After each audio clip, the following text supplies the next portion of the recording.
1, 2, 3, 4. Springtime, springtime, springtime, springtime. It's my screen time too. Springtime, springtime. Hello, and welcome to It's My Screen Time Too, the podcast where we review the programming the other critics ignore, stuff made for kids. Find out what to watch for family movie night, what to avoid altogether, and what you'll want to watch alone, voluntarily. I'm Katie. And I'm Deborah. And I have two kids who are 8 and 5. And I have 3 kids who are 14, 11, and 11. Today we watched and we are reviewing Kung Fu Panda 4. We're reviewing it because this is the first big kids release of the spring. This franchise has been remarkably durable, so we figured it was time to see what all the fuss was about. Katie, have you seen the other 3 Kung Fu Panda movies? I've definitely seen one. It is possible I've seen 2. I feel 97% certain I've never seen 3. How about you? All of them have played in my house at some time or another, but they are movies that I haven't watched very carefully myself. So I asked one of my 11-year-olds who went with me to see the 4th movie for a little synopsis. All right, let's cut to Nate and his summary of the original Kung Fu Panda. Take it away, Nate. So, in the first one, we've Po, the main character. We see that he has been adopted by a duck. Basically, what happens... There's like a festival being held by, I believe, Master Oogway to crown the Dragon Warrior. Po tries to climb the stairs, but being a panda, it doesn't go very well for him. And by that, I mean he gets to the top, then falls down all of them in a trash can. Okay. Then he, I believe, gets launched by firecrackers over like the side of the palace where the festival is being held. Master Oogway sees him and crowns him the Dragon Warrior. And then I believe it's a scene in a prison where the main enemy, Tai Lung, a snow leopard, is being held. However, in that scene, he escapes from the prison. Cut to like a dojo where Po is being trained. Oh, also, he learns he's adopted, which he didn't know. He's kind of dumb. So, like, you're a panda, your father's a duck. What do you expect? He's getting trained, and a lot of the people don't like him because he's kind of lazy. Okay. We meet all of the other animals who are trained in Kung Fu. After stuff about getting accepted by the people in the dojo, he confronts Tai Lung, who has been wreaking havoc, and he defeats Tai Lung in an epic battle sequence. And, that's the first movie. Thank you. You're welcome. Now back to Kung Fu Panda 4. The DreamWorks animated movie was released in theaters on March 8th, 2024. We've been dealing with spring break travel here in Podland, so we had to wait a little bit to see it. It's the perfect length for a family movie at 94 minutes. And it's the 4th installment, like I said, in the franchise that started way back in 2008. In this 4th installment, after many successful years as the Dragon Warrior, it's time for Po to step down and find a successor. He finds embracing a life of peace difficult, however, particularly since an evil sorceress plans to resurrect all the villains he has vanquished in the past. All right, let's just jump right in. Did you like it? I liked it. I liked it an okay amount. How about you? Yeah, I would say my feeling about the movie, too, is a generalized meh. I have no particular attachment to the Kung Fu Panda franchise or to Kung Fu movies in general, but it was still mostly fine. I expected more laughs. I thought it was going to be more comedic, and it was actually... I mean, it says Kung Fu in the title, so what's wrong with me? But it was a little more like action-y violence than I expected.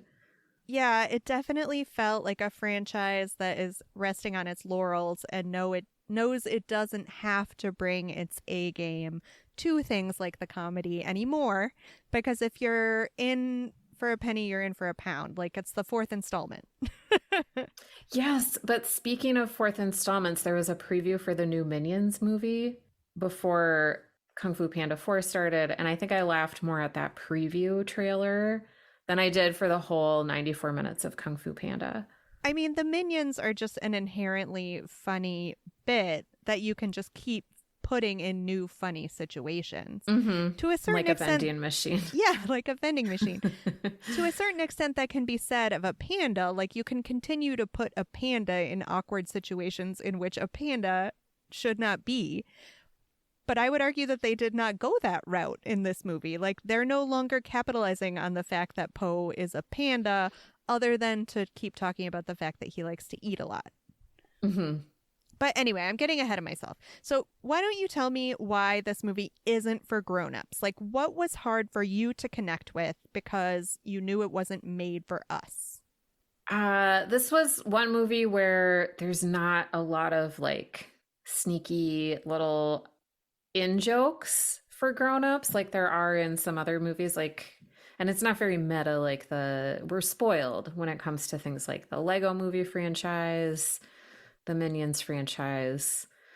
But I don't have anything to really complain about. Right. It was a good plot. It was interesting. The characters are nice. There was a twist that I didn't see coming. And I love especially the two dads, the panda dad, and is it a duck or a goose? I think it's a goose. I think. But I'm not great on my fowl identification, so I found myself thinking of two specific other animated movies that I would have rather been watching as I was watching this movie. And funnily enough, they were both Disney releases. So there were some funny bits of business with like inherent animal behavior transported into this world where the animals mostly behave like humans, right? I'm thinking specifically of that moment. It's like the first scene of the movie where you have a bunch of goats working in a mine and they're walking by one another and they're just going, hey. Yeah. And they're just, greeting their coworkers saying, hey, as you would, but because they're goats, it sounds funny. And I was hoping that that would carry throughout the movie. It did not for the most part. And I found myself thinking really fondly about Zootopia. And I was like, oh, I would rather be watching Zootopia for their like precise observations about how animals behave.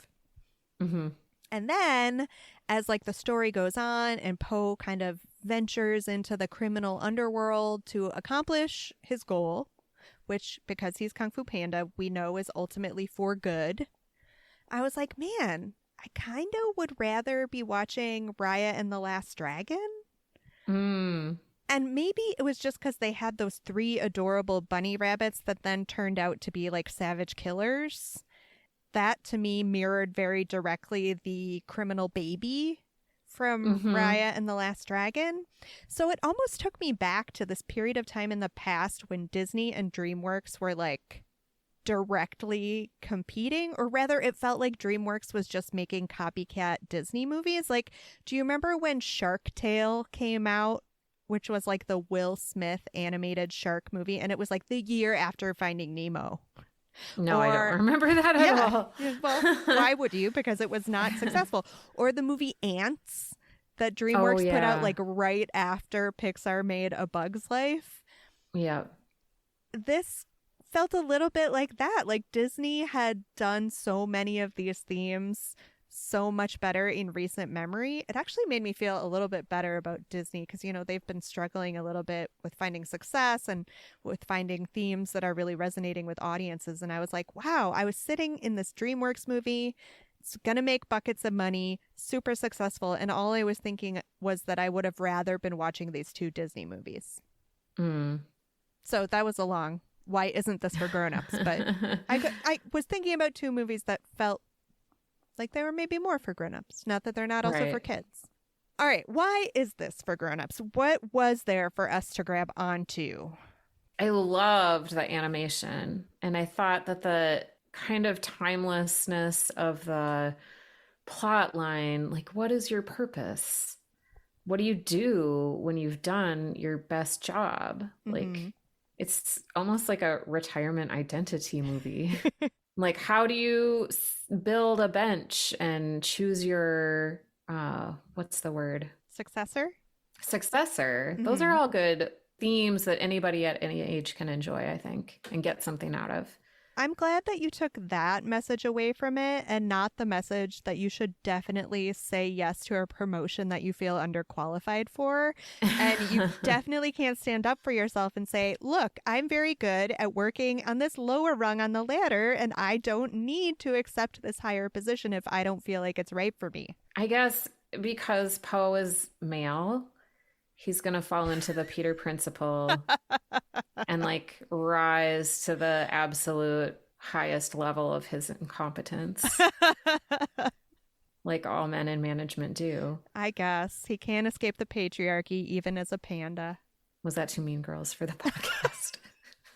No, we've earned the right to be mean. I think this is like our 180th episode, maybe. So I think we're okay. We can be a little mean at this point. You mentioned earlier the B story of Poe's overprotective parents going to look for him because they're worried about him failing at his task. I loved that part. I thought that was for grown-ups. It was definitely a nod to all the helicopter parents in the house who might be struggling to let their kids spread their little panda wings. Pandas don't have wings. Even when your baby panda is a 35-year-old middle manager of the Dragon Warrior Kingdom. I also had a fleeting and fruitless hope that this story, which there are lots of jokes about how much Poe likes food, which is fine. I also like food. And I had this desperate thought that maybe this franchise could interest my children in Asian food. But that'll never work because it doesn't taste like chicken fingers and peanut butter and jelly. Oh, they just need to try sweet and sour chicken. I've tried. Really? And they don't eat that? Yeah, like the pillowiness of a piece of sweet and sour chicken is too distinct from your traditional chicken nugget that they just won't countenance it. Wow, even my pickiest eater will eat sweet and sour chicken. Hold the sauce, though. Yeah. Talk to me about your cast or character standouts. Was there anyone you particularly loved or hated? I love Awkwafina, and this was a role that was clearly written for her voice, her demeanor, her posture. I thought it was great. This isn't the first time we've heard Awkwafina's voice in an animated character. My only issue, because I thought she was great too. She's very funny. I don't remember the character's name. I just think of her as Awkwafina in my head. So I think with a fox face. Yeah, there's a little bit of the voice actor overtaking the role. Not in necessarily a way that I minded, but in a way that bears mention, I think. In the same way that, like, Jack Black is Poe, I guess. Right.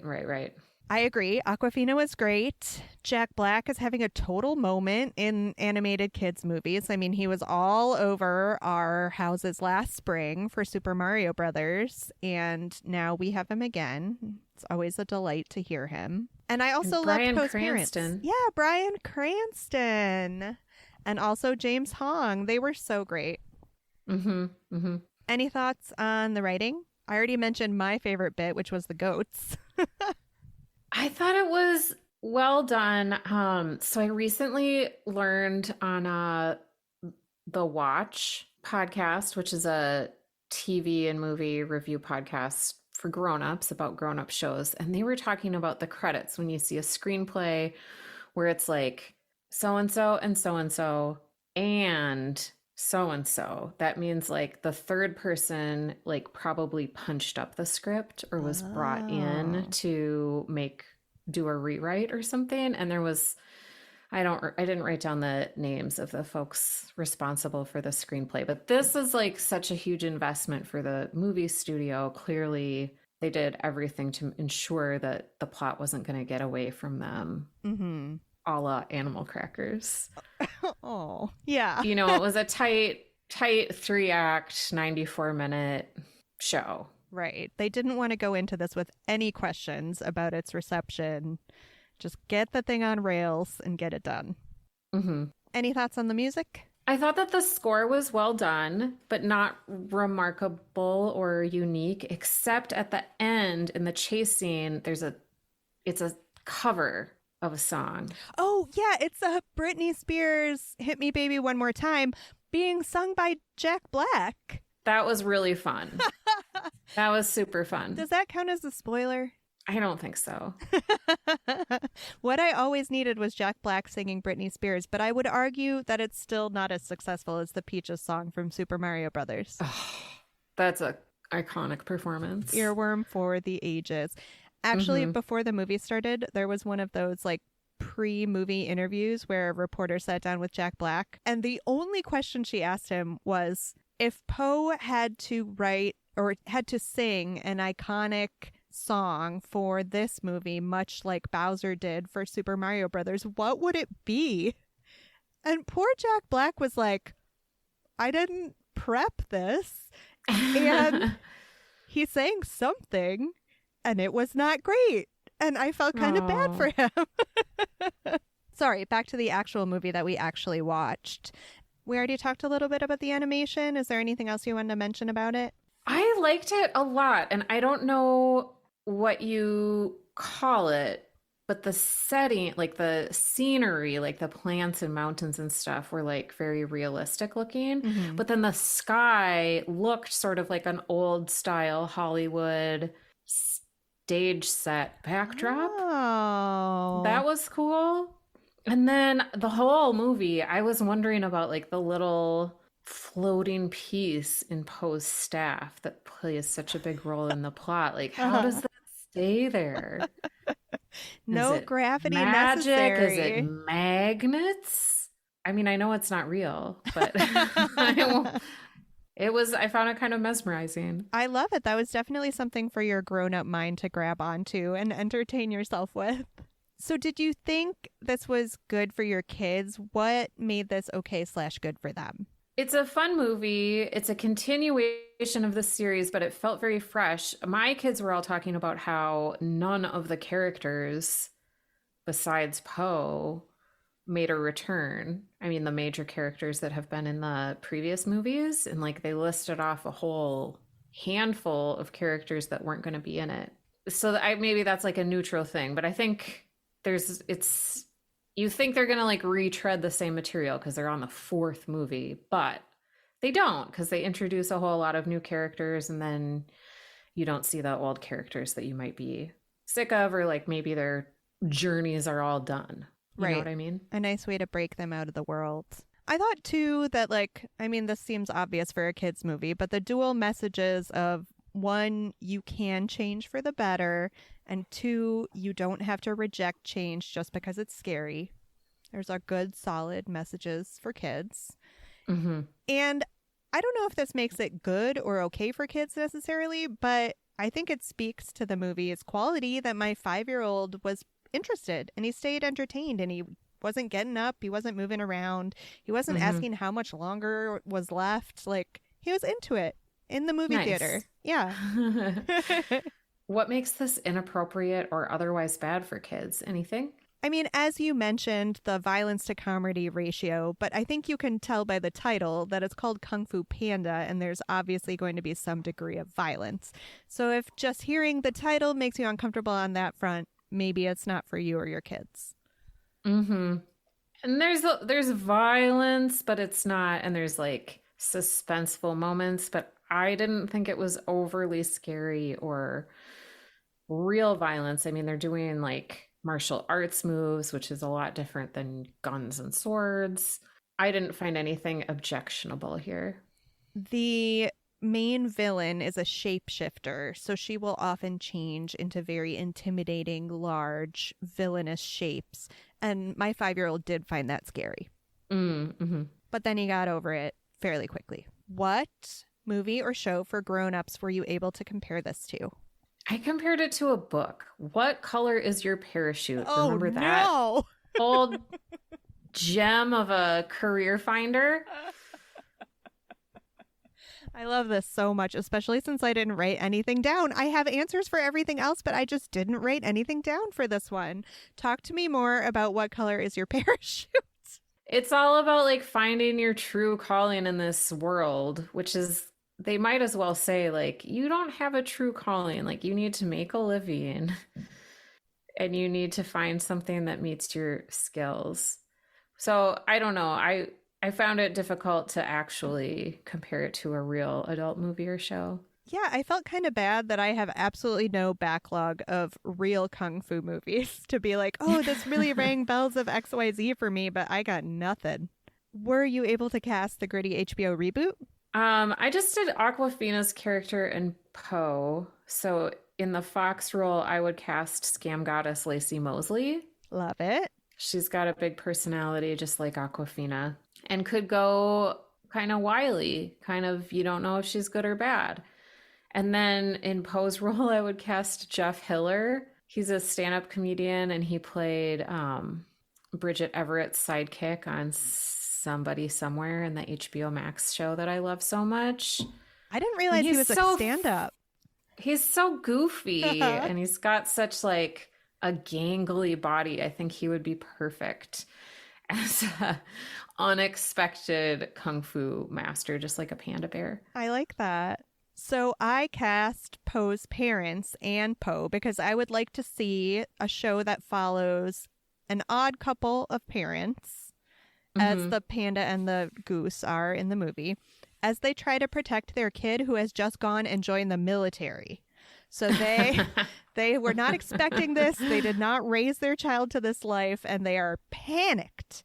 So this would not be an episode of It's My Screen Time 2 if I did not cast John Cho as the uptight father.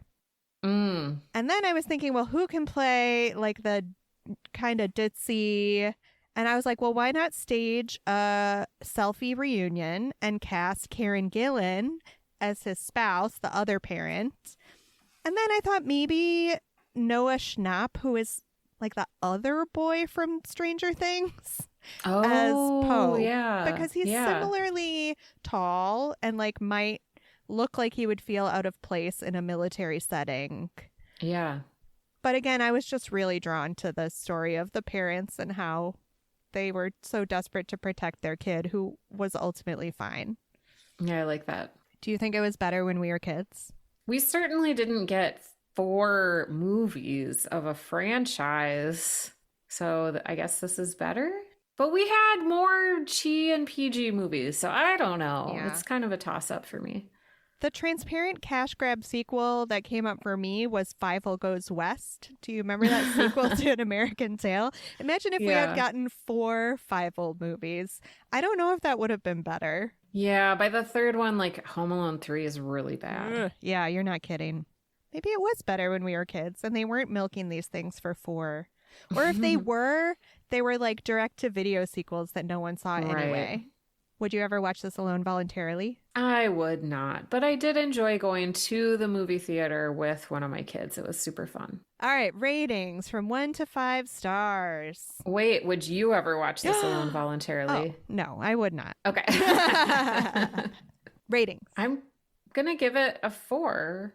Generously, a generous 4. Yeah, I think my overall meh attitude toward it pushed me towards a 3.5, but I think we're definitely in the same ballpark. Do you think it's a see it or a skip it? I think it's a see it, especially if you and your kids have watched all the other ones. You might as well be a completist.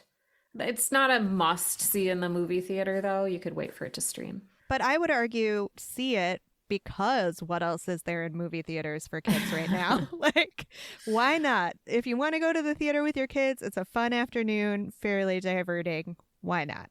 Thank you for listening to our review of Kung Fu Panda 4. Next week, we'll be back with a conversation about screen time in the news. If you enjoyed our show today, please recommend the show to one friend you think would enjoy it too. We love growing our community of parents for sanity and screen time. Would you like more words about screen time? Subscribe to our newsletter at myscreentime2.com. Tune in next time for more real talk about the movies and TV we watch with our kids because we have to and sometimes because we like to. Bye. Bye. See